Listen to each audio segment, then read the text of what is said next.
On va zoomer maintenant sur l'utilisation du bois énergie et particulièrement des poêles dans le logement pour essayer de répondre à cette question. C'est-à-dire, est-ce qu'une fois qu'on aura mis beaucoup d'argent dans l'enveloppe thermique, qu'on aura réduit les besoins de chauffage, est-ce qu'on va pouvoir mettre moins d'argent dans le système de chauffage et arriver à chauffer une maison avec un simple poêle? Que dit la réglementation à ce sujet? Que dit la technique, la réalité physique? Franck Janin va nous expliquer tout ça. Encore une fois, n'hésitez pas à poser des questions de compréhension si vous en avez pendant l'intervention, et puis place au débat à la fin. Bonsoir. Donc je vais vous présenter très rapidement Eliasol. Donc on est un petit bureau d'études. Il y a mon collaborateur qui est là, Jean-Luc. On est 3. On fait des études thermiques. Donc on est principalement sur l'enveloppe, ventilation, et puis ensuite chauffage. On est spécialisé en passif et on a déjà 4 bâtiments labellisés Passive House. Je crois qu'il y en a 30 en France. Et puis on fait aussi de la formation sur le passif, sur les ponts thermiques, sur les simulations dynamiques. Et on est basé à 10 km au sud de Lyon, voilà, à Vourles. Donc la question qui a été posée, pas tous à poêle, mais peut-on chauffer avec un poêle? Oui, ça fait des centaines d'années qu'on chauffe avec des poêles. Il y a des poêles plutôt anciens, les poêles de masse, les poêles à inertie dans les châteaux alsaciens ou allemands, ça existait depuis très longtemps. Donc oui, on peut. Et pourtant, on a cru en 2005 qu'on pouvait plus, puisque la réglementation thermique, elle connaissait pas le poêle à bois. On a voulu faire labelliser une maison BBC en 2008 à Mornan, et on nous a dit que c'était pas possible, le chauffage au bois n'existait pas. Du moins avec un poêle. On pouvait mettre une chaudière, mais pas un poêle. Donc on a dû déposer ce qu'on appelle un titre 5, une dérogation, une demande de dérogation. Ça nous a pris 1 an. Et puis ils ont accepté. Mais donc il a fallu y passer des heures et des heures, alors que c'est quand même quelque chose qui nous semble relativement naturel. Voilà, c'était le premier titre 5, et depuis, il y a eu un titre 5 système qui autorisait tout le monde à mettre des poêles à bois, avec des conditions qui ont été précisées et dont on va parler tout à l'heure. Hein.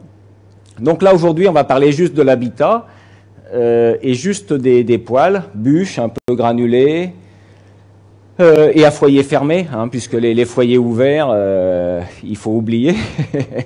Je parle forcément de foyers fermés, performants, si possible à double combustion. Et effectivement, il est très important que la combustion se passe à la bonne température. C'est 1300, 1400 degrés ou 1200, des belles flammes.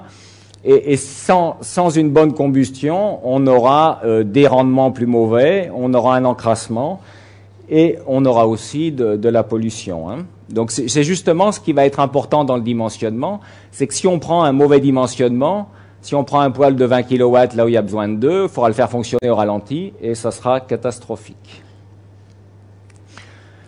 Alors, qu'est-ce que dit la RT 2005 donc après le dossier d'exception, puisqu'avant elle en parlait pas des poêles, elle dit qu'on peut chauffer avec un appareil indépendant à bois s'il a un chauffage complémentaire dans la salle de bain. Donc ça veut dire qu'ils n'ont pas confiance qu'on arrive à chauffer aussi la salle de bain. Bon, pourquoi pas, hein. On n'a pas le droit de chauffer plus de 110 mètres carrés. Voilà, ou sinon il faut mettre 2 poêles. Bon, le poêle doit se situer dans le séjour ou dans une circulation, et il doit être au niveau le plus bas. Si c'est une chambre qui est au niveau le plus bas, ça pose des problèmes. Donc voilà la réglementation. De toute façon, la réglementation est assez défavorable pour le bois. Ils prennent, selon les types de poêles, donc poêle à granulés en haut, poêle à bûche en bas, ils prennent des coefficients, ce qu'ils appellent de variation spatiale ou temporelle, assez mauvais. C'est-à-dire, ils considèrent que si on met un poêle là, il va faire peut-être 25 ici, mais pour qu'on ait 20 là-bas, on va devoir chauffer même à 30 ici. Et puis, on va devoir chauffer beaucoup plus avec les absences pour que ça se diffuse bien dans la maison et pour qu'on ait chaud quand on rentre. Voilà. Donc, tout ça, ça augmente les consommations de façon un peu,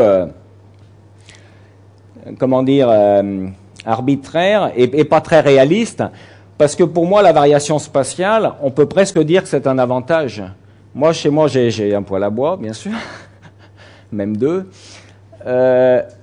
La variation spatiale, ça veut dire qu'à côté du poêle, il fait plus chaud. Oui, bon, bah, comme ça, celui qui a un peu froid, il se rapproche du poêle, puis celui qui a trop chaud, il s'éloigne. Enfin, ça paraît simple, mais si la réglementation, c'est d'avoir 19 piles partout, effectivement, c'est très difficile à assurer. Et dans ce cas-là, on va surconsommer. Pour avoir au moins 19 dans tous les angles, on devra peut-être surchauffer. Donc, la RT 2005... J'en parlais juste pour mention, parce que c'est quand même la réglementation, même si on va passer à la 2012, mais la 2012 est issue de la 2005. Hein, donc, il n'y a pas beaucoup de changements. Donc, après l'introduction, je vais parler d'abord des bâtiments performants, ensuite un peu du confort.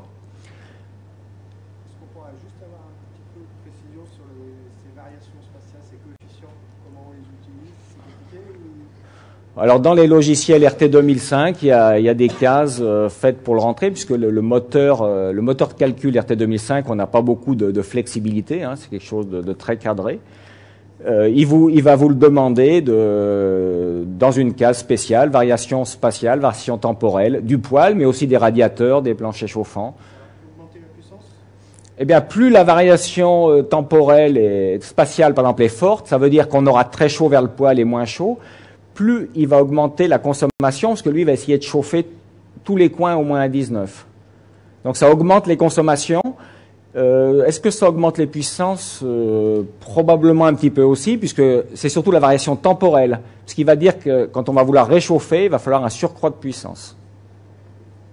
Maintenant, quand on revient et qu'on remet des bûches et qu'on rallume le poêle, on n'a pas froid. Ça reste simplement théorique. Oui, mais enfin, la réglementation, c'est que de la théorie. Hein. Donc,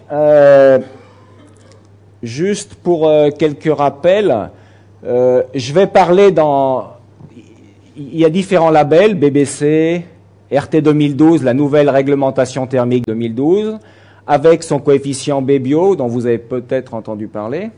Et puis, il y a le passif. C'est difficile de comparer des labels.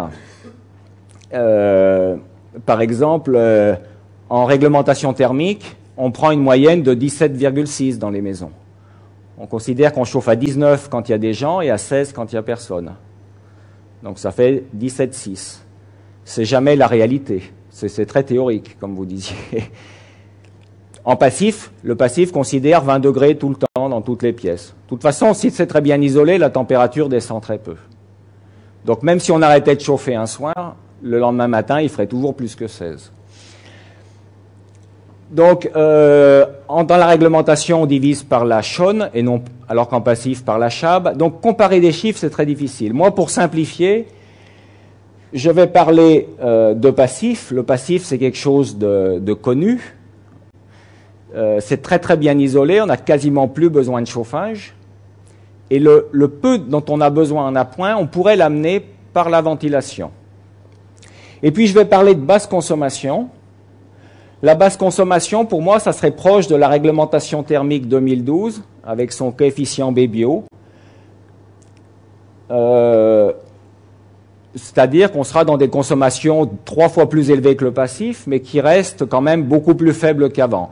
Alors, est-ce que c'est proche du BBC? Pas forcément, parce que le BBC, il y avait plusieurs moyens de faire du BBC. On pouvait prendre une maison mal isolée à la norme RT, puis mettre du photovoltaïque, une pompe à chaleur, on était BBC. Donc c'est pas pour moi de la basse consommation. Mais un BBC où on avait bien isolé et on chauffait au bois était probablement basse consommation au sens où je l'entends. Voilà. Hein? Donc c'est un travail sur l'enveloppe et la ventilation plus que sur les appareils de chauffage. Donc là, on va se concentrer maintenant sur le passif et la basse consommation. Juste un rappel du passif. On dit qu'en passif, on consomme 15 kWh d'énergie par mètre carré et par an, c'est ce qui est en rouge, les apports par le chauffage, mais les pertes de la maison sont à peu près de 50 kWh par an et par mètre carré.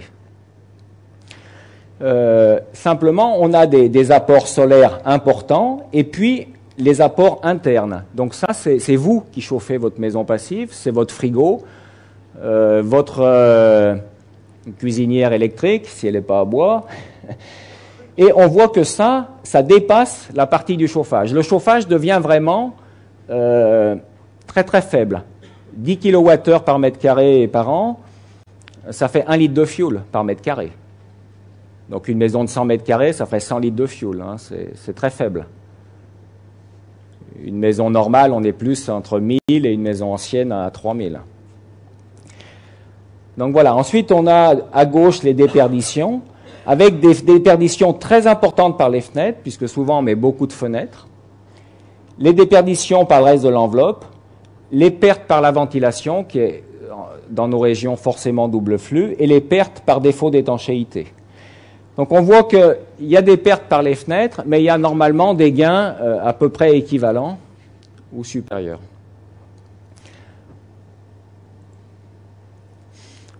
Alors, juste pour avoir quelques chiffres, mais assez approximatifs, c'est plutôt quand on passera après au dimensionnement pour comprendre de quoi on parle.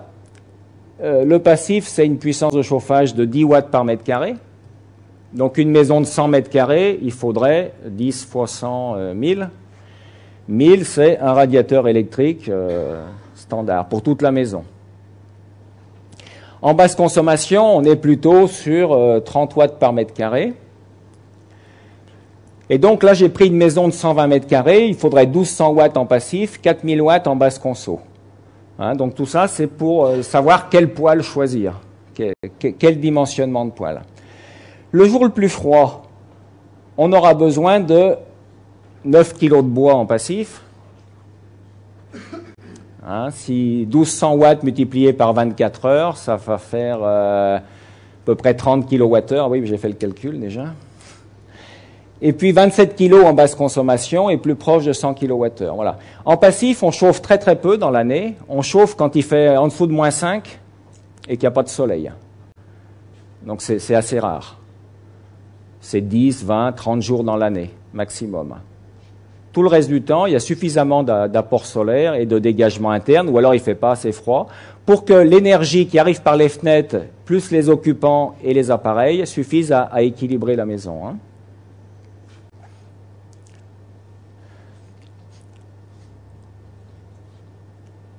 On va aussi regarder rapidement les ordres de grandeur du reste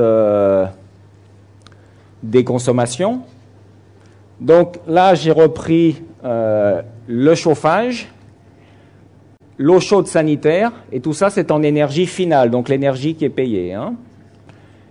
Les auxiliaires, la ventilation double flux, et puis tout ce qui est électricité spécifique, c'est le frigo, les ordinateurs, la télé, l'aspirateur, et ainsi de suite.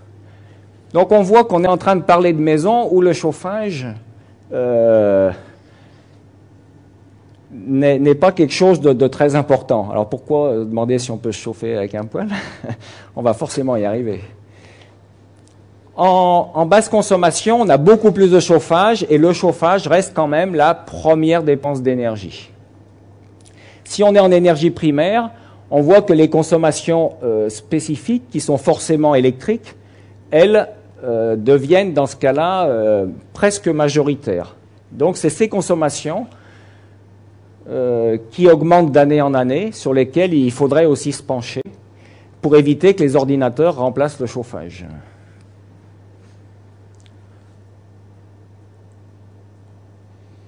Alors comment on va chauffer des bâtiments performants? D'abord, la première question, pour être un peu provocateur, c'est de se dire, est-ce qu'on a vraiment besoin d'un bon chauffage? On a surtout besoin d'avoir chaud. Et donc, on pourrait peut-être, dans le passif, se passer de chauffage. Nous, il y a une architecte qui a construit une maison passive, qui l'a fait encore un petit peu mieux que le passif. Elle n'a pas mis du tout de chauffage ni d'appoint, et cet hiver, elle est toujours restée au-dessus de 19,5. Par contre, elle satisfait pas la réglementation thermique française, puisqu'on ne peut pas faire le calcul, il va dire erreur fatale, pas de système de chauffage. Et pourtant, la maison marche, elle habite dedans. Hein. Donc, la réglementation, ça reste très, très théorique. Donc, si on va un peu plus loin que le passif, on peut arriver presque à ne pas chauffer. Ça dépend du nombre de jours sans soleil. Nous, on va rester dans un cas de passif standard où on chauffe 10 à 20 jours par an. Et donc, on a quand même besoin d'un petit poêle. Alors, le passif, je vous ai dit que la définition, c'était qu'on pouvait amener la pointe par l'air. Alors, par la ventilation double flux, hein, en sortie de ventilation double flux, on peut rajouter un réchauffeur, soit électrique, soit à eau, qui va réchauffer l'air qui sera soufflé dans toutes les pièces. Mais ça va être difficile de le faire avec un poêle. Donc, soit on choisit le réchauffage par l'air de la ventilation, soit on choisit le poêle. Les deux sont possibles en passif. En passif, ce n'est pas une réglementation figée, c'est le résultat qui compte. C'est d'avoir une maison confortable et qui consomme peu. Donc, le passif n'interdit pas de mettre un poêle. Et le fait de mettre un poêle permettra de chauffer au bois. Alors que la batterie électrique ou la batterie à eau, on va avoir de la peine. On ne va pas remettre une petite chaudière bois dans le cellier pour faire presque rien. Donc, ce serait idiot. Et donc, on va mettre de l'électricité ou du gaz. Si on veut rester au bois pour être plus écologique, on va forcément, dans ce cas-là, ne pas chauffer par l'air et mettre un poêle. Alors, vous l'aviez dit, celui qui a présenté tout à l'heure l'a dit, le marché n'est pas très adapté au passif et on va avoir de la peine à trouver des appareils de faible puissance. Mais, je dirais, on verra tout à l'heure, est-ce qu'on a vraiment besoin d'aussi faible puissance que ça? Il y a des solutions déjà existantes. Juste quelques rappels sur les transmissions de chaleur, puisque tout à l'heure il y aura quelques schémas. La conduction, c'est ce qui traverse les matériaux solides. Donc la chaleur se propage dans un solide et plus doucement dans un isolant. Le rayonnement, c'est des rayons lumineux, donc comme un poêle qui chauffe à travers la vitre. Et ça, par contre, les rayonnements sont arrêtés par les parois opaques. Le rayonnement, il peut être solaire aussi, ou le rayonnement d'un poêle ou d'une paroi. Et puis la convection, c'est tous les déplacements de matière. Donc convection de l'air, c'est l'air qui autour du poêle, en chauffant, va se déplacer, aller vers le plafond. On dit souvent que les chauffages par convection sont moins confortables. On verra tout à l'heure, ça dépend. Alors, quelques rappels aussi sur le confort en hiver. En bas, vous avez la température ce qu'on appelle la température opérative, c'est-à-dire la moyenne entre la température de l'air et la température des parois qui sont à côté. Et puis, vous avez l'humidité qui part de 10%, l'humidité relative, jusqu'à 100% pour cette courbe. Et là, on a en jaune la zone de confort.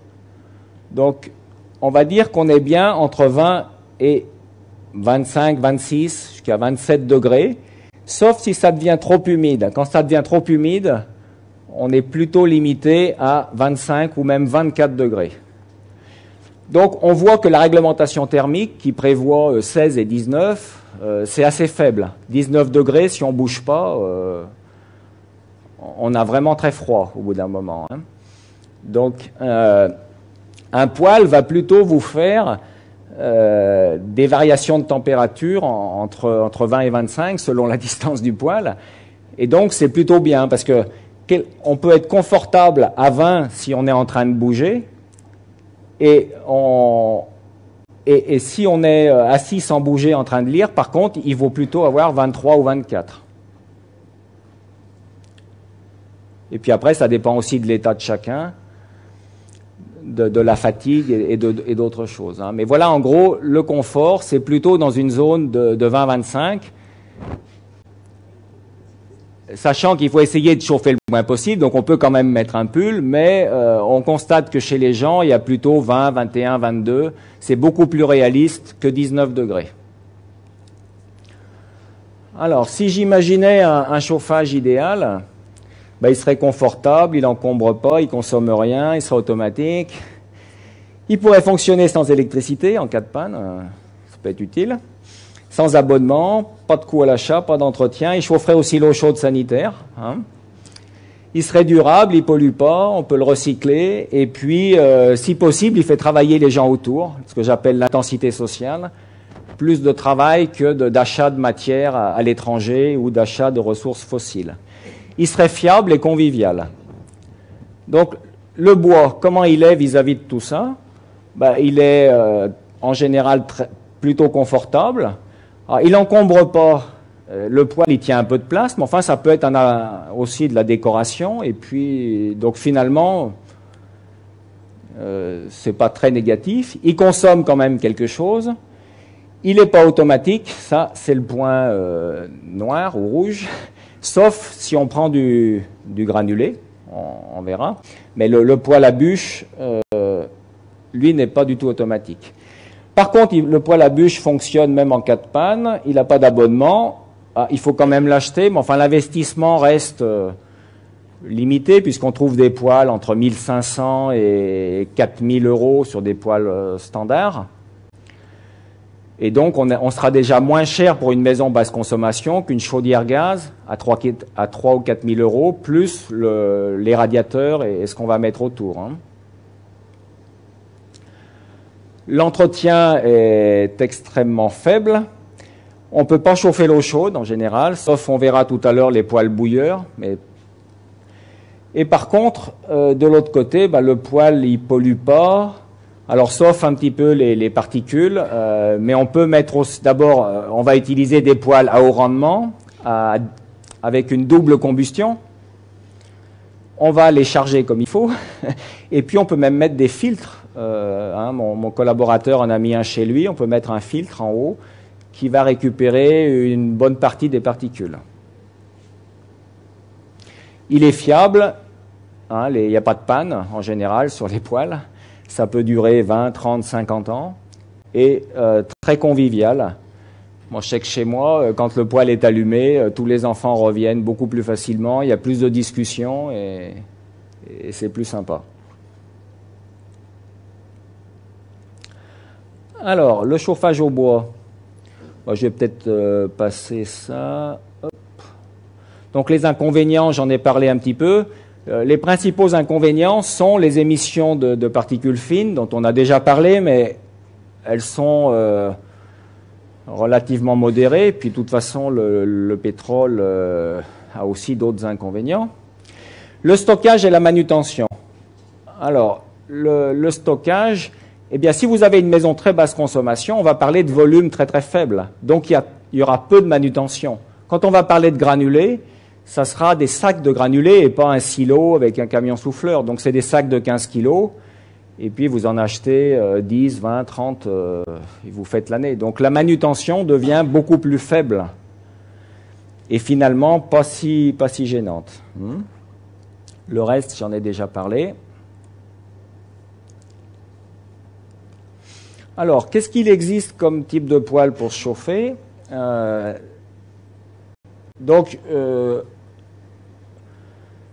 Ce qu'on appelle poêle, c'est donc un appareil indépendant qui produit de la chaleur à l'endroit où il est. Alors, un insert rentre dans la même catégorie. Maintenant, on voit de plus en plus de poêles et de moins en moins d'inserts. Donc, il fait la production de chaleur et aussi l'émission au même endroit. Ensuite, vous avez les chaudières. Les chaudières, elles produisent la chaleur, mais ensuite, il faut la transporter via tout un réseau compliqué. Et puis, enfin, vous avez les poêles bouilleurs, qui sont un petit peu un mix des deux. Ça serait comme une chaudière, mais qu'on isole moins et qu'on met un peu plus jolie. Et cette chaudière, on peut la mettre dans une pièce de vie, on la met dans l'espace chauffé. Et elle va en même temps chauffer à l'endroit où elle est et envoyer de la chaleur via un circuit d'eau.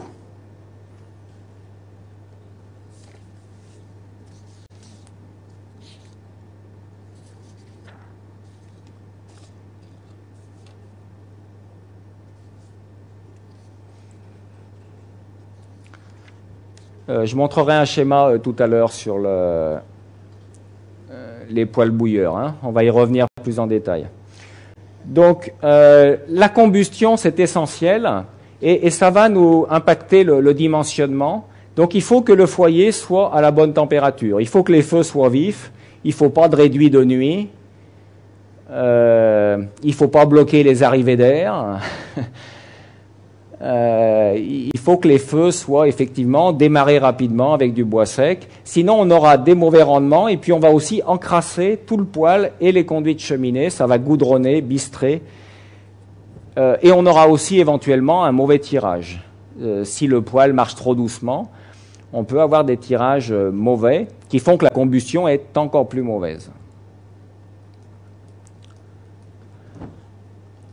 Alors, les combustibles, c'est normalement soit le bois bûche, soit le granulé. On voit apparaître quelques appareils qui font les deux. Je ne sais pas s'il y en a qui en ont déjà vu. Alors, c'est assez difficile d'avoir des foyers mixtes parce que le bois, il encrasse beaucoup et le granulé a besoin de quelque chose de très propre. Donc, c'est un peu une hérésie de faire les deux en même temps. Ceux qui font les deux en même temps, ils ont soit deux foyers, finalement, côte à côte. Hein. Soit il y a un système de nettoyage quand on passe de l'un à l'autre, mais c'est moins souple.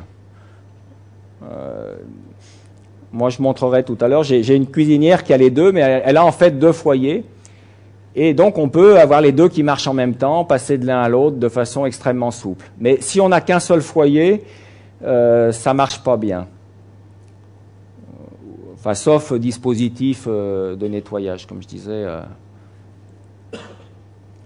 Alors, peut-être, je vais aussi aborder la question de la ventilation double flux, puisqu'on entend souvent que dans une maison performante, on aura probablement une ventilation double flux, et qu'avec un poêle, ça fait mauvais ménage.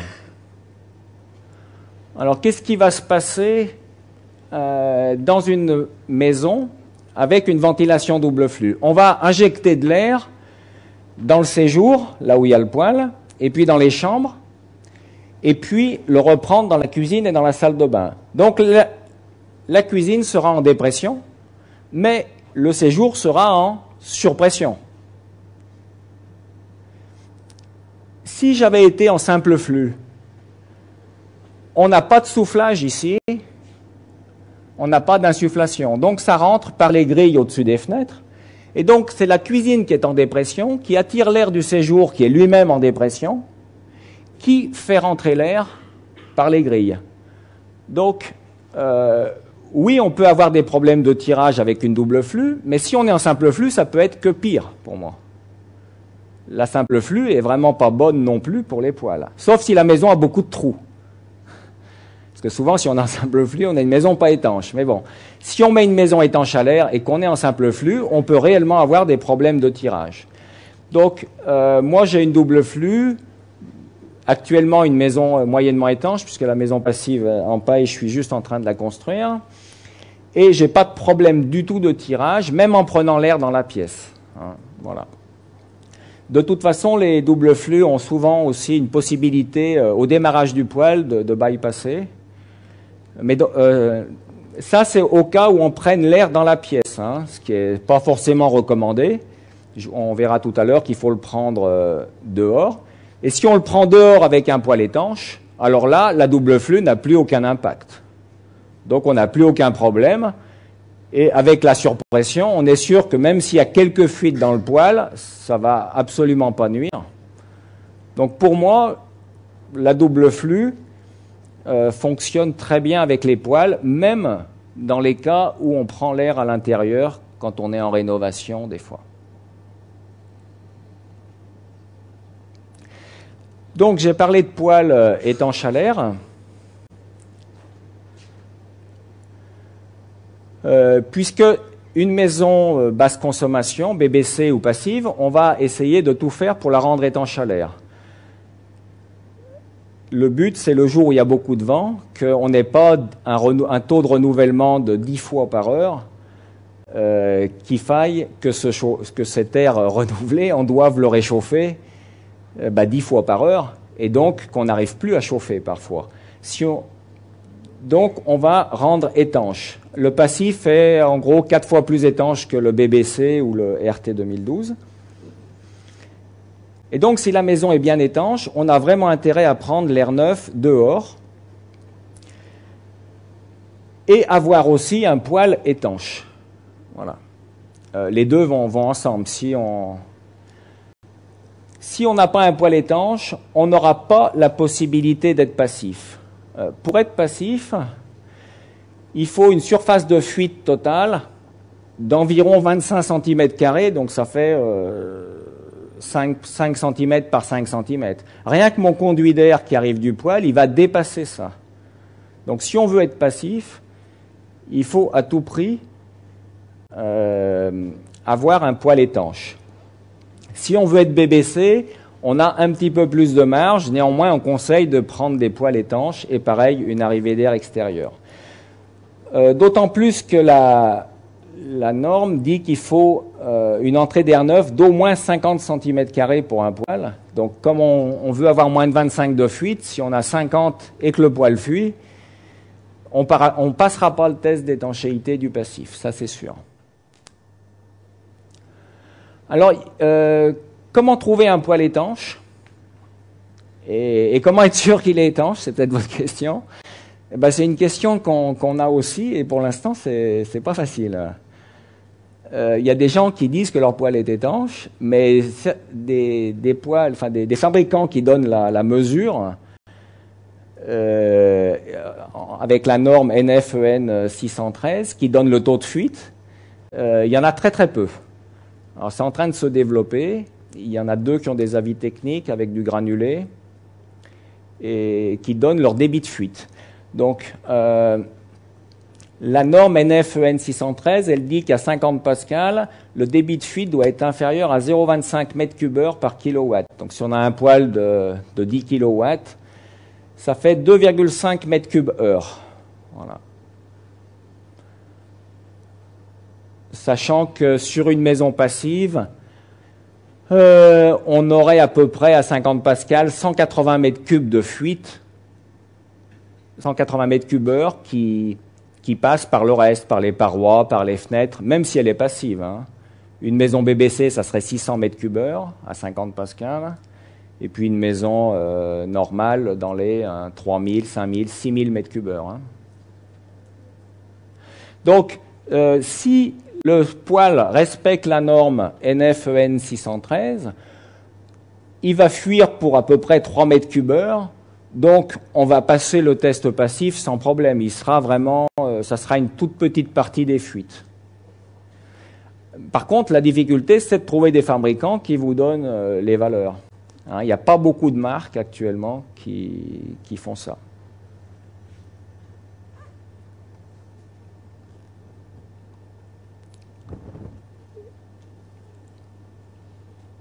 Alors, maintenant, on va passer en revue les différents types de chauffage, en commençant par le poêle à bois. Hein. Donc, le poêle, il va y en avoir de différents types. Et moi, je vais surtout m'intéresser aux matériaux et puis à leur poids. Vous avez des poêles qui ont une très très forte convection, donc c'est des poêles qui vont faire beaucoup bouger l'air autour. Et puis il y a des poêles qui vont avoir une part de convection, mais qui vont faire aussi du rayonnement. Donc ceux qui font de la convection, ce sont les poêles en acier, les poêles canadiens, vous savez, avec les tubulures sur les côtés. Eux, tout est fait pour accélérer l'air dans ces tubulures, hein, sur les côtés. Et pour réchauffer très très vite des espaces, ça met tout l'air en circulation. À côté, vous avez des poêles beaucoup plus lourds, avec des foyers en briques réfractaires plus épaisses, et puis souvent un habillage qui peut être en céramique, en pierre-olaire ou en stéatite, qui va faire aussi quelques kilos. Hein. C'est des poêles qui vont faire 200, 300, 400 kilos. Et qui vont donc chauffer beaucoup plus doucement. Puisque quand on va commencer à faire le feu, il va d'abord falloir chauffer le foyer, les briques. ensuite les pierres qui sont autour, et enfin, on va commencer à chauffer la pièce. Donc il faut une bonne demi-heure avant que le poêle apparaisse chaud, alors que le poêle canadien va démarrer beaucoup plus vite. Maintenant, on a vu que la maison avait besoin de 1000 à 3000 watts, selon qu'elle est basse consommation ou passive. Donc si je mets un poêle de 8 kW qui très très vite chauffe à 8 kW et brasse tout l'air, je vais avoir tout de suite très très chaud. Beaucoup trop chaud même. Donc je vais chauffer une demi-heure et je vais devoir arrêter. À l'inverse, si j'ai un poêle beaucoup plus lourd, je vais mettre un petit peu plus de temps à réchauffer mon atmosphère, mais ensuite la chaleur, je vais l'arrêter aussi, mais la chaleur va se diffuser plus lentement. Et donc, j'aurai un à-coup de température beaucoup plus faible dans la pièce. Ça sera beaucoup plus confortable que de monter à 30 et puis peut-être d'ouvrir les fenêtres pour refroidir.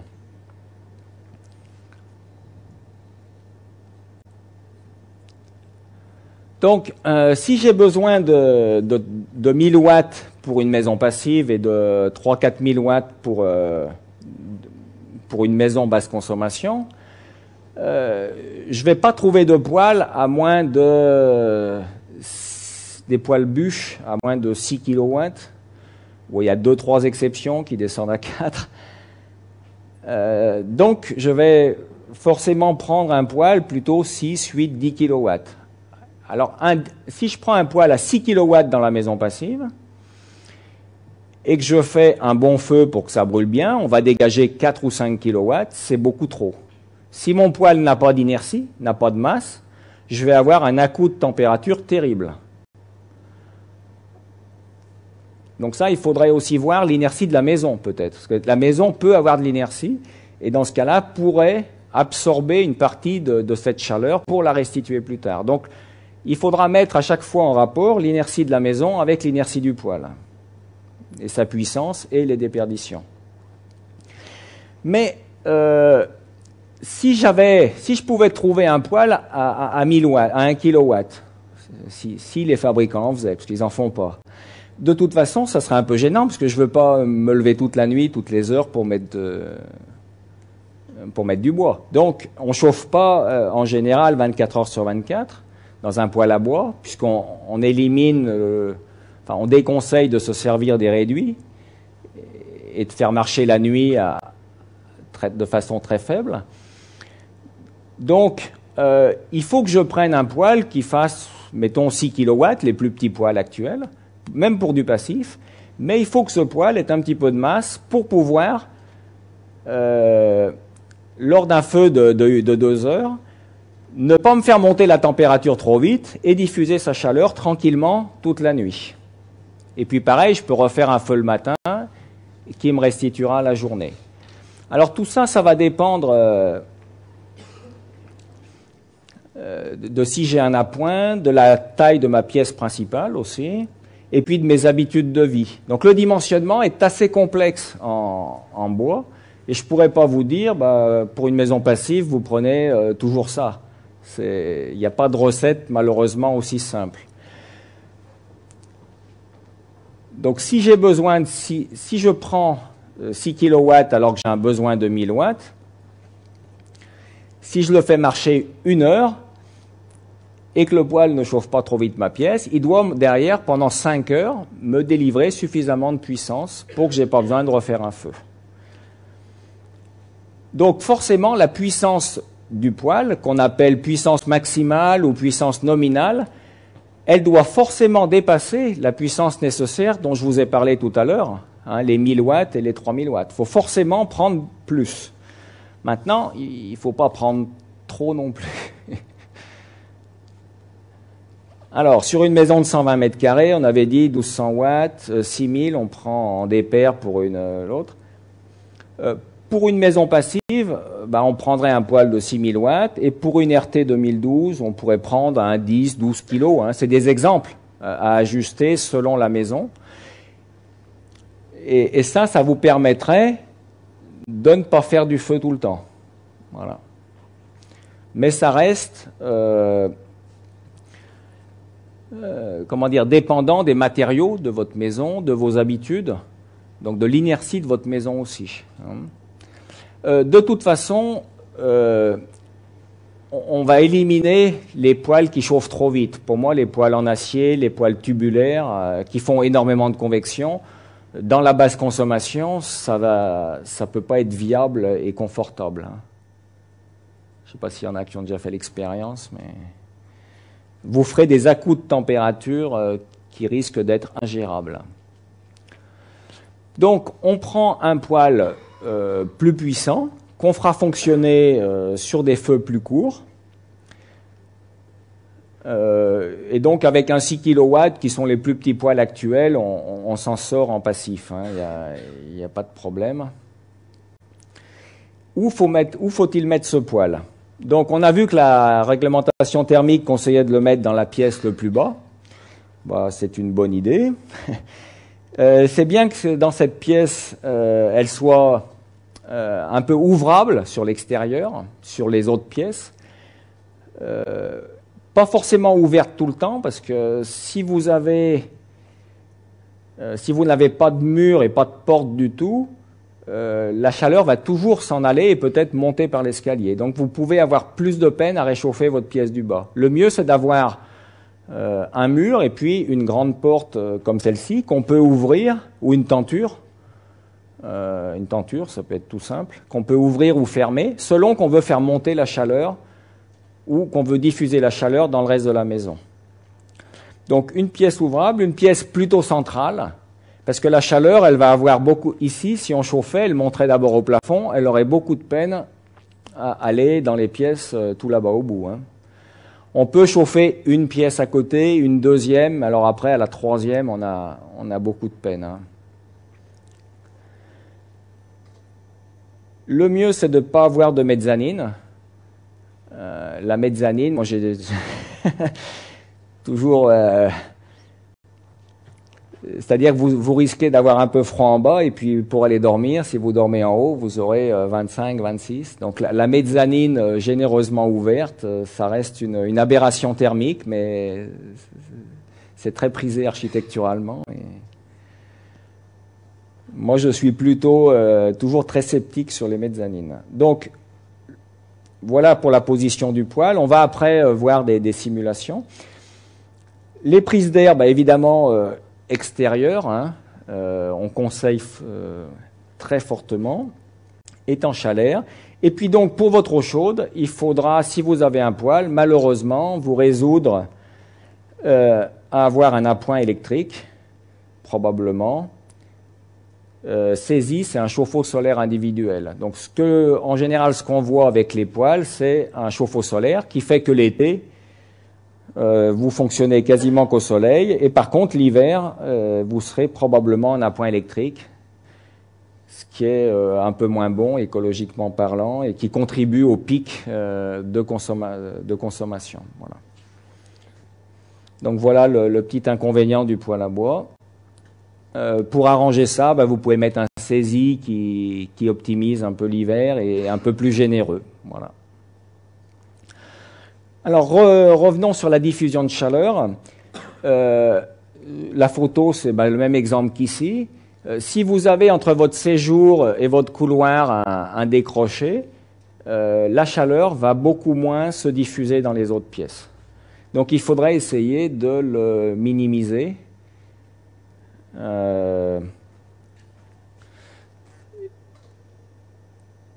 Pour être sûr que la chaleur se diffuse au mieux.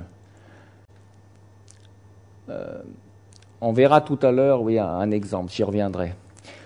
Alors, on pourrait aussi se poser la question, puisqu'on va chauffer en général dans la pièce de vie, le séjour cuisine, est-ce qu'on ne pourrait pas diffuser la chaleur par la VMC? Ou est-ce que la VMC ne va pas la diffuser toute seule? Double flux. Est-ce que vous pensez que la VMC double flux peut diffuser et peut homogénéiser la température? Ça va pas vite. Si on fait un simple calcul et qu'on reprenait, puis si on souffle dans le séjour, L'air qui est en trop dans le séjour va passer dans des pièces, dans les couloirs, pour atteindre cuisine et salle d'eau où il va être repris. En général, dans un séjour, on va plutôt souffler 60 mètres cubes heure. 90, ça serait déjà un grand séjour. Même si j'envoie de l'air à 5 degrés de plus, la puissance que je vais transférer, ça sera 0,34 par le delta T, par le débit. Donc ça sera de l'ordre de 150 watts pour chauffer toutes les autres pièces. Donc dans ma pièce, j'ai 3-4 000 watts de dégagement de chaleur du poêle et j'en transfère 150. C'est presque ridicule. Enfin, ouais, c'est ridicule même. Donc c'est pas la VMC qui va me transférer la chaleur. Bon, c'est un petit diagramme très, très estimatif, hein. Les chiffres sont contestables, ça dépendra de l'isolation du plancher intermédiaire, mais j'ai essayé de vous montrer les ordres de grandeur des flux qui circulent. Donc, admettons qu'on ait un poêle qui, on fait un bon feu, mais il n'est pas à fond, il développe 3 kW, on a 25 degrés dans le séjour. On va avoir par conduction, à travers le plancher, de la chaleur qui va monter à la chambre. Cette chambre aura un plancher plus chaud. Ça peut représenter 300 watts. Ça dépend. Si vous avez fait une bonne isolation acoustique, ça peut être moins. Ensuite, on va avoir... oui, là, j'ai laissé un escalier qui est ouvert. Donc, on a de la chaleur, une bonne partie qui va monter dans l'escalier, mais qui va stagner dans l'escalier puisque les portes sont fermées dans ce premier schéma. Ensuite, d'ici à là, j'aurai à travers la cloison, mais la cloison est moins grande que le plancher là, j'aurai une centaine de watts, et puis j'aurai une cinquantaine de watts dus à la VMC qui vont passer de la chambre dans le couloir au sanitaire. Et puis là, du séjour à la cuisine, j'ai estimé à 150 watts. Donc ce qu'on voit, c'est que les flux diffusés par la VMC ou la conduction dans la maison sont faibles par rapport à la convection du poêle.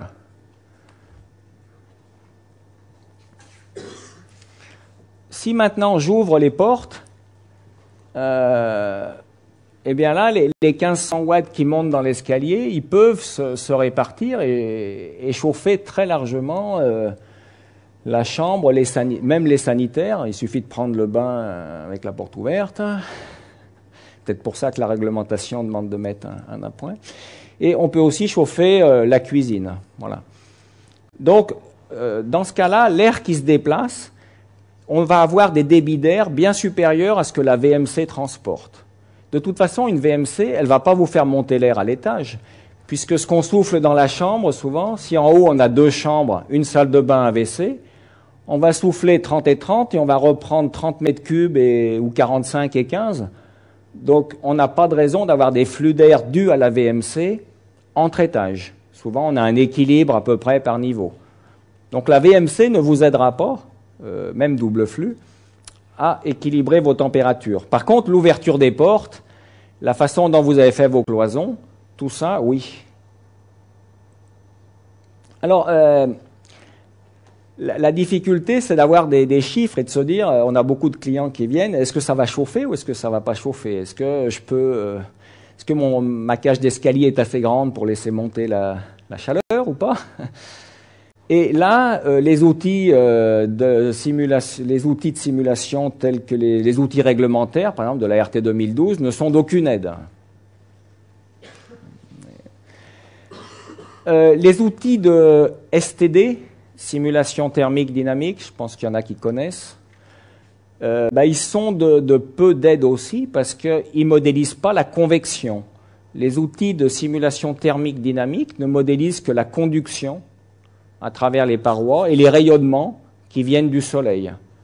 Donc, ils modélisent en général assez mal la convection. Quand ils modélisent la convection, ce sont des outils de CFD qu'on appelle, couplés à la STD, où on va rajouter une gestion de tous les flux d'air. Donc, voilà une modélisation. Ça, c'est mon collaborateur qui l'a faite. Avec une pièce, et puis là, on a une ouverture sur un escalier. Et donc, on a schématisé le poêle avec une température de 60 degrés sur les parois. Hein. Et alors la difficulté de ces simulations, c'est qu'il faut tout mettre. Les portes, il faut mettre les décrochés de poutres qui peuvent gêner la transmission de la chaleur. Et, enfin, il faut vraiment bien décrire l'intérieur de la maison, puisque des petits détails, est-ce qu'on met une tenture, est-ce qu'on met une porte, il faudrait le savoir. Et ça va modifier les flux d'air.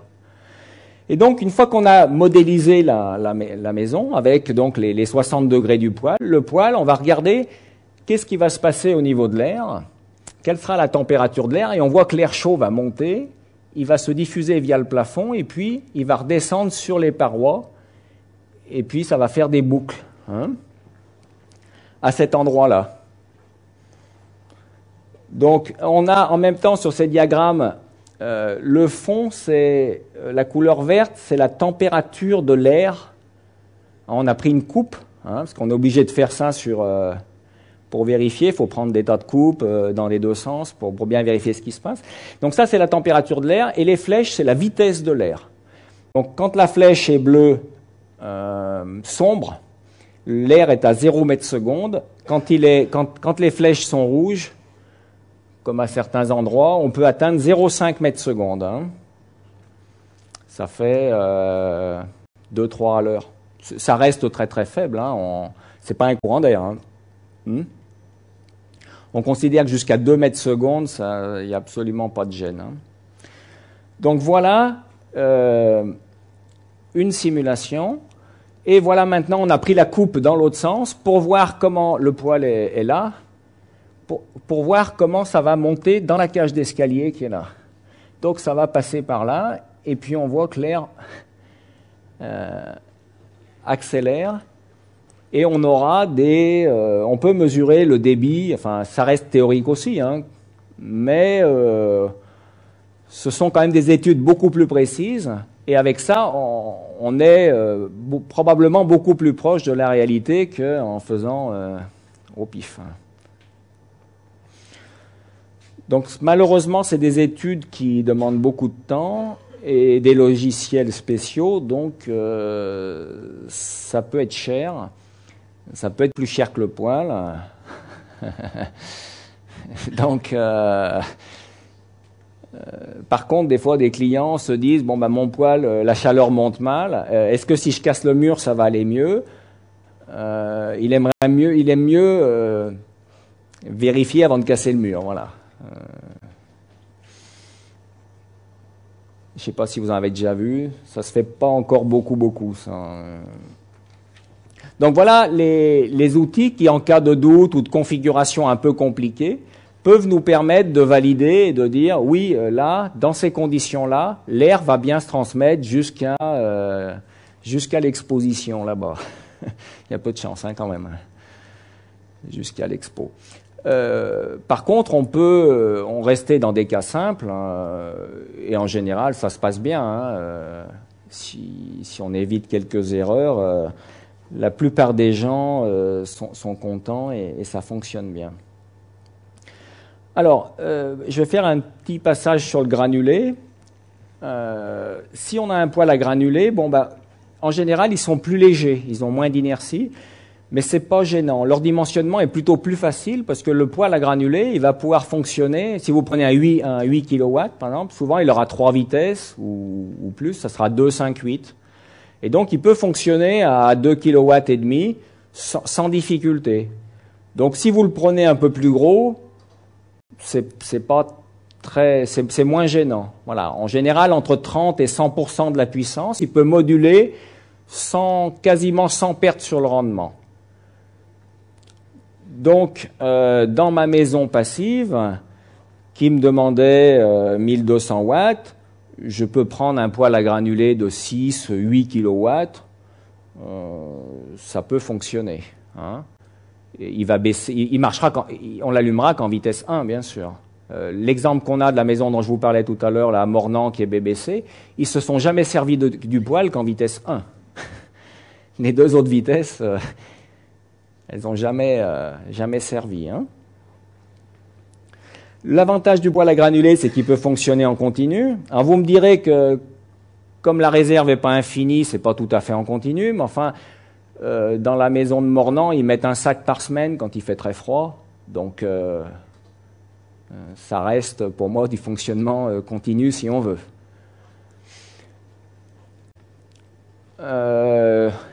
Et puis, de toute façon, au minimum, même les poêles, ils auront toujours à peu près un sac de 15-20 kg de stock dans le corps de l'appareil. Ça vous assure toujours au moins 2 jours de fonctionnement, avec de la basse consommation. Hein. Là, on parle de basse consommation ou de passif.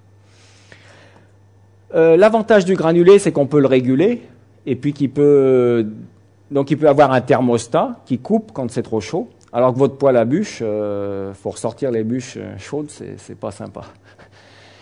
Et puis il peut avoir un démarrage automatique, donc il peut même se remettre en route. Voilà. En général, ils n'ont pas beaucoup d'inertie, mais ils n'en ont pas besoin puisqu'ils peuvent démarrer, s'arrêter et moduler, donc c'est pas critique. Alors, il reste quand même avec un poêle à granulés, même si le dimensionnement est plus facile, il reste à regarder comment la chaleur va se diffuser dans les autres pièces. Hein.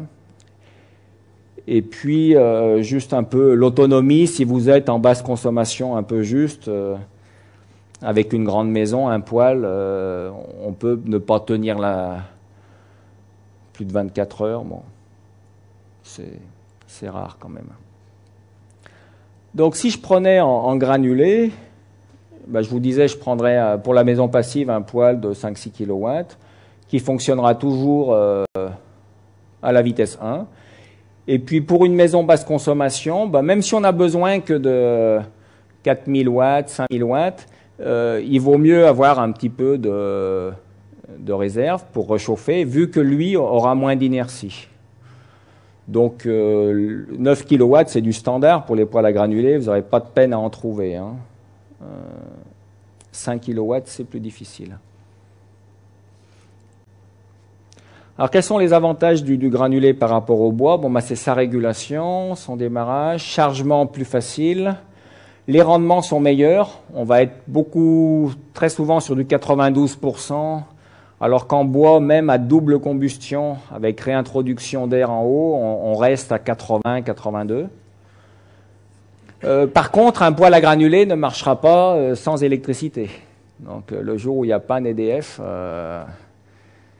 il vous faut une solution. Alors, ça ne demande pas beaucoup d'énergie. Hein, vous pouvez le faire avec une batterie, mais bon, ça vous demande quand même un peu d'électricité. La fiabilité, je ne pense pas qu'elle soit supérieure, même si les fabricants vous diront qu'elle est bonne. Hein, je ne pense pas que ce soit supérieur à un poêle à bois qui lui est vraiment fiable. Vous dépendez du granulé. Bon, pour l'instant, il n'y a pas de problème. Le combustible granulé est plus cher que la bûche. Vous avez, pour la bûche, on est sur 2-3 centimes du kilowattheure. Le granulé en 5, on est facilement quand même à 4, 4,5, 5. L'agrément, pour moi, est quand même bien inférieur. Si vous avez déjà vu, la flamme n'a pas du tout la même qualité, ça chauffe moins. Et puis, ça fait parfois un petit peu de bruit. Il faut se méfier, ça dépend des poêles. Mais vérifiez bien le bruit, parce que le bruit de la ventilation peut être élevé, et puis il peut changer. Donc, ça peut être un petit peu gênant dans un séjour. Voilà. Quand vous regardez la télé, ça monte, ça baisse.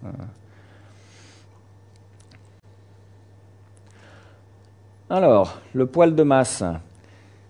J'ai vu dans les avis techniques, ils appellent ça du CSTB, les poêles à libération lente de chaleur. Donc, voici des exemples de poêles de masse. Enfin, je pense que tout le monde en a au moins entendu parler. Donc, un poêle de masse, c'est un poêle qui va faire plus d'1 tonne, qui aura une grosse masse, et qui va stocker la chaleur pour la restituer. On peut faire des tas de formes, on peut aussi les faire soi-même. Du moins, il y a des kits qui existent, et puis vous pouvez faire monter la partie difficile, les conduits de fumée, là où il y a des règles très strictes à respecter, et puis l'habillage peut être fait après, même par des autoconstructeurs. Donc voici l'exemple, c'est le poêle de Jean-Luc aussi. Voici ce que ça donne. C'est un gros poêle qui fait 1 tonne, 2 tonnes 2, et qui a une puissance de 2,3 kW. Vous me direz, c'est bien la peine, c'est bien la peine d'avoir un truc aussi gros pour qu'il soit aussi peu puissant. Donc là, voilà un essai où 12 kg de bois vont être brûlés en 2 heures. Hein, il y a 2 foyers, un foyer principal et un deuxième en haut.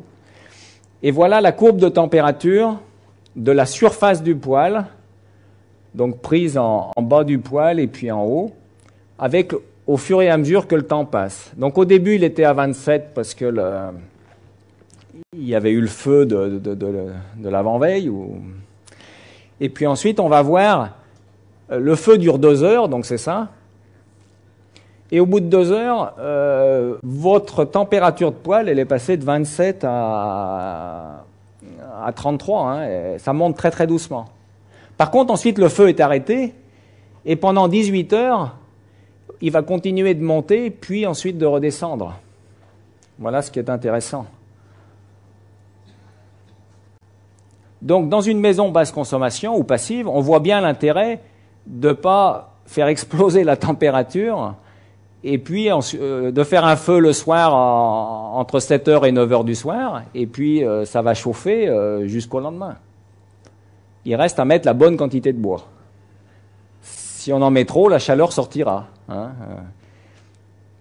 Donc, il faut anticiper ce qui va se passer le lendemain. Voici le même essai, mais en thermographie qu'on a pris à la caméra infrarouge. Donc, vous avez le départ. On a mis la même échelle sur les 4 images. Donc, vous partez avec 19, 20 degrés ou un peu plus en haut. Ensuite, il y a le feu. Il est déjà éteint depuis 1 heure, qu'on voit encore la vitre, le foyer qui rayonnent. Hein. Donc là, on monte à des températures, mais qui ne sont pas excessives. Hein. Si on avait un poêle en tôle ou autre, ça serait bien supérieur. Hein. Moi, sur le mien, on monte facilement sur les vitres au-delà de 100, bien au-delà de 100 degrés. Hein. Et puis ensuite, au bout de 12 heures, on est à peu près aux températures maximales. Il continue de rayonner. Une chaleur diffuse, douce, très agréable. Et puis au bout de 18 heures, il est toujours beaucoup plus chaud, puisqu'il est encore à 34. Il est toujours beaucoup plus chaud qu'au départ. Donc dans une maison passive, il aurait fallu faire un feu plus petit. 12 kg de bois, c'était trop. Donc 12 kg de bois, voilà ce que ça donne. Hein, c'est 6 morceaux de 33 cm, c'est rien. Ça vous chauffe largement la maison passive pendant 1 journée et demie. Donc c'est pour ça la manipulation de bois, le jour le plus froid. Le jour le plus froid. Donc la manipulation de bois devient faible. Vous n'avez pas besoin de stocker, de faire commander 15 terres de bois et de mettre 2 jours à les ranger. Voilà ce que c'est que 12 kg de bois. Voilà la courbe de puissance d'un autre poêle où on voit bien le feu sur 2 heures. Et puis la montée et la redescente. Donc là, on voit la puissance, il développe 1 kW, 2 kW, 3 kW, et en moyenne, il aura restitué dans la pièce 2,5 kW en moyenne sur 24 heures. Ça, c'est ce qu'on appelle la puissance nominale pour un poêle de masse. Par contre, au moment où on a fait le feu, il y avait plus de 30 kW de dégagés. Hein. On était sûrement... Donc, en fait, il y a un foyer et il y a un bon feu, ça brûle bien. Dans ce cas-là, on a une bonne qualité de combustion. On a un feu avec une très grosse puissance. Mais pour un poêle de masse, on parle plus en puissance restituée. Si on regarde au bout d'1 heure avec une puissance d'1,5 kW, ça fait 1,5 kWh, puis on additionne tous les kilowattheures, et au total... En 24 heures, il nous a restitué 60 kWh. On a vu que la maison passive avait besoin, le jour le plus froid, de 30 kWh. Donc il faudrait faire un feu de 6-7 kg, 8 kg. Et puis pour la maison BBC, ça ne suffirait pas tout à fait. Il nous fallait 100 kWh. Il aurait fallu faire un feu de 20-22 kg. Voilà. Mais c'est possible. Il y a des charges maxi quand même. Hein. Ils vous disent c'est pas plus de, selon les poêles, 30 kg par jour. Et voilà.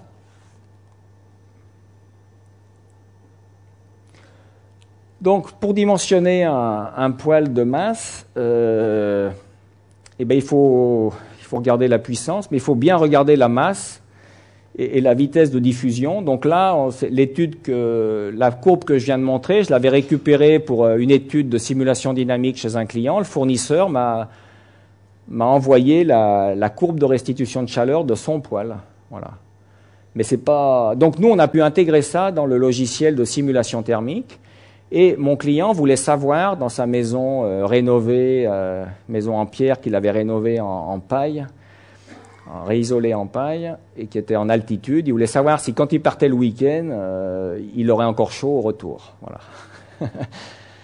Donc on a pu vérifier tout ça, parce qu'on a pu avoir la courbe de puissance. Sinon, ben, il faut faire une approximation. Donc voilà, on peut intégrer la courbe de puissance du poêle dans la simulation thermique. Ça existe aussi avec une version cuisinière ou four. Donc dans ce cas-là, il faut faire le feu au moment du repas. Vous aurez une très grosse puissance et ça chauffera très très vite. Et puis ensuite, ça continuera de restituer. Ça évitera que votre cuisine chauffe trop vite, justement. Il y a aussi des modèles qui ont un préchauffage d'eau chaude maintenant, mais j'en ai jamais vu. Parce qu'on pourrait toujours faire passer l'eau chaude vers le poêle et l'eau froide vers le poêle et ensuite l'amener au ballon d'eau chaude. Il y aura un préchauffage. Donc les avantages par rapport au poêle à bois, chaleur douce, permet de faire du feu qu'une fois par jour. Donc le fait qu'il ne soit pas automatique ou que l'allumage soit un peu plus difficile n'est plus trop un problème. Vous faites un feu par jour et comme on a dit en passif, c'est 10 à 20 jours par an. C'est même dommage d'avoir un beau poêle et de pouvoir s'en servir que 20 jours, non? Les inconvénients, ben, c'est le coût d'investissement. Un poêle de masse, on est quand même plus dans les 6 à 10 000 euros. 12 000, 15 000, 6 000. Ben, il y a des poêles qui ont moins de masse maintenant. Et dans les maisons passives, on vous conseillerait de mettre moins de masse d'ailleurs. Les inconvénients, c'est aussi le poids. Si vous êtes en plancher bois ou autre, il faut bien prévoir avant de construire ou avant de rénover. Et puis, il faut anticiper sur la météo du lendemain. Enfin, tous les gens qui s'intéressent au bois et au bioclimatique, en général, ils se posent la question de savoir quelle sera la température et la météo le demain. Et si jamais il y avait beaucoup de soleil, que la météo changeait, ben c'est sûr, vous auriez peut-être un peu trop chaud. Bon, c'est risque à prendre, vous ouvrirez les fenêtres. Si c'est une fois par an, c'est pas grave. Et les inconvénients, c'est aussi qu'en type de bois, il faut faut prendre vraiment que du bon bois, en général, ils conseillent, et puis des bois qui... Pas de résineux. Il faut prendre des bois, ce qu'on appelle des bois blancs. Des bois blancs. Des mélèzes, des choses comme ça. Et en fait, ce que moi, j'avais pas bien anticipé, c'est que dans nos régions, c'est difficile de trouver des fournisseurs qui nous livrent des bois comme ça. Parce que c'est pas du tout les bois qu'on trouve dans les cheminées. Donc il dit qu'il faut du bois blanc et que dans notre région, c'est difficile de trouver des fournisseurs qui fournissent du bois blanc. Oui, je disais, effectivement, c'est un poêle très très très confortable. Moi, je l'ai depuis 2009, donc j'attaque ma 4e saison de chauffe, donc j'ai eu le temps d'expérimenter un petit peu. Donc c'est extrêmement agréable. Hein. Le grand plaisir le matin, c'est de venir se coller sur le poêle ou toucher le poêle parce que la stéatite c'est très très doux. Les deux inconvénients que j'ai pu tester moi, c'est effectivement le type de bois, donc qui est plus difficile à trouver. Et un inconvénient un peu personnel, c'est que moi j'ai très peu de place pour stocker. Et alors, ce que dit Franck est vrai, on a besoin de moins de stères de bois quand on est de basse conso. Le problème, c'est que les gens, ils vous livrent généralement minimum 4 ou 5 stères. Donc il faut quand même un petit peu de volume pour stocker, même si les 4 ou 5, vous les consommez peut-être en 2 ans ou 2 ans et demi sur une maison passive. Moi, j'ai pas une maison passive, mais dans le cas d'une maison passive, ce serait un peu cette problématique-là. Il faut quand même pouvoir stocker. On continue. On me dit qu'il faut aller boire. Les poêles bouilleurs. Alors on pourrait penser que c'est une bonne idée. Ça permet de chauffer l'eau chaude, d'être encore plus écologique, de ne pas surcharger les réseaux, de se passer d'EDF. Par contre, un poêle bouilleur, donc, il va chauffer dans la pièce et il va envoyer de la chaleur dans l'eau vers un ballon tampon. Une des grandes caractéristiques de de ces poêles, c'est quel est le pourcentage qui part dans l'eau et quel est le pourcentage qui part dans l'air. Et ça, souvent, c'est très mal documenté. Au mieux, on vous donne un chiffre qui est à puissance maxi, quelle est la répartition entre les deux. Mais souvent, il y a une priorité sur le bouilleur, parce que le bouilleur, si ça chauffe trop, le tuyau d'eau qui passe dans le poêle, il va bouillir. Donc, ils sont obligés d'évacuer la chaleur. Donc, s'il fonctionne à faible puissance, je suspecte que le pourcentage qui part dans l'eau chaude est bien supérieur à ce qui reste dans l'air. Voilà, donc c'est des difficultés. Moi, j'en ai un chez moi, on verra après. Donc, bien vérifier ça, et il n'y a pas de choix. Quand vous avez un modèle, ils vous disent c'est 70-30, vous ne pouvez pas le régler. Ça sera toujours 70-30. Donc, on a une cuisinière ou un poêle bouilleur qui va dissiper de la chaleur dans la cuisine ou dans le séjour et qui va en même temps réchauffer le ballon d'eau chaude avec un tampon et puis aller vers les circuits de radiateurs avec des vannes. Donc, quel est l'avantage? Par rapport au poêle à bois, on pourrait dire on va pouvoir chauffer l'eau chaude sanitaire. On peut stocker de la chaleur dans le ballon tampon. On pourrait diffuser dans des pièces lointaines. Si vous avez, là, on voulait chauffer le stand d'expo, on ne peut pas emmener de l'air. Donc voilà les avantages. Mais alors les inconvénients, une régulation très difficile. Si vous avez déjà très chaud dans votre séjour, mais que quelqu'un prend un bain, il faudrait refaire du feu. Alors il y a un ballon tampon, mais il a des limites. L'autre cas, c'est... et puis vous avez donc le cas inverse, vous avez froid, mais votre ballon tampon, vous l'aviez chauffé au maxi, il est déjà chaud, et vous ne pouvez plus chauffer. Alors pour court-circuiter ça, on peut des fois remettre un radiateur dans le séjour. Comme ça, même si le séjour, même si on ne veut pas faire de feu, on peut réutiliser dans le séjour la chaleur stockée dans le ballon tampon. Enfin, ce sont des usines à bois, pas à gaz, et c'est très complexe. Moi, j'ai chez moi une cuisinière. Je suis sceptique parce que ça coûte assez cher à installer. Donc, chez moi, c'est une maison là qui est rénovée, qui est en plusieurs parties, donc ça se conçoit. Mais dans une maison passive ou basse consommation, je déconseille de mettre un poêle bouilleur en l'état actuel. Voilà. Coût d'investissement élevé, parce que vous avez votre poêle bouilleur et puis vous avez tout le réseau de radiateurs ou de planchers chauffants. Donc finalement, vous avez déjà dépensé beaucoup dans l'enveloppe et vous remettez un système de chauffage extrêmement coûteux et complexe. Donc je dirais que c'est pas forcément bien dans la basse conso. Le dimensionnement, il doit tenir compte de beaucoup de choses, les déperditions de la maison entière, les déperditions de la pièce où il y a le poêle, du ballon tampon, de la quantité d'eau chaude sanitaire. Et donc, comme je disais, si on veut être sûr de pouvoir chauffer le séjour quand le ballon est déjà chaud, il faut aussi remettre un radiateur dans le séjour, ce qui est un peu bête à côté du poêle. Il existe la même chose avec une cuisinière. Par contre, il vaut mieux mettre ça dans un séjour cuisine grand que dans une petite cuisine. Et vous pourrez aussi cuisiner dessus. Le foyer est généralement très petit, donc là vous avez des rechargements toutes les 15 à 20 minutes. On n'est plus du tout dans le poêle de masse. Donc voilà la cuisinière que j'ai chez moi, avec une partie granulée, une partie au bois et puis le four. Et puis derrière, il y a les tuyaux qui vont réchauffer le ballon solaire quand il n'y a pas assez quand le chauffage solaire n'a pas assez de soleil.